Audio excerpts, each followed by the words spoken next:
लाडक्या बहिणींनो, तुम्हाला आता महिन्याला तुमच्या खात्यामध्ये 2100 रुपये मिळणार आहेत. 1500 वरून 2100 पर्यंत रक्कम करण्याची घोषणा केली आहे. पण ही घोषणा नक्की कुणी केली आहे हे आधी ऐका, मग पुढची बातमी सांगतो. 2100 रुपये करणार.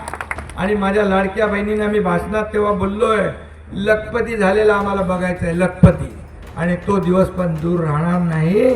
मी जे बोलतो ते करून दाखवतो. शिंदे, फडणवीस आणि पवार सरकारनं लाडकी बहीण योजना आणली, ज्याच्यामुळे सरकार बसलं, भरभरून मतं मिळाली आणि लाडक्या बहिणींच्या खात्यात 1500 रुपये जमा व्हायला सुरुवात झाली.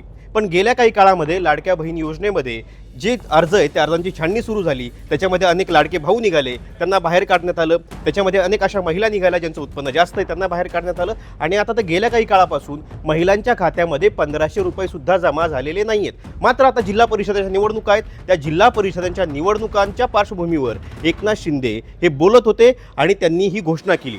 आधीच 1500 आलेले नाही आहेत आणि आता 2100ची घोषणा केली आहे. मी माझ्या शब्दाला पक्का आहे असं एकनाथ शिंदे म्हणालेत. हे किती खरं आहे आणि काय होतंय हे पाहणं महत्त्वाचं असणार आहे. मात्र लाडक्या बहिणींना याच्याबद्दल काय वाटतंय हे तुम्ही कमेंट करून नक्की सांगा. आणि लाडक्या भावांनो, बहिणींना मिळणाऱ्या पैशांबद्दल तुमचं काय मत आहे ते पण आम्हाला कळवा.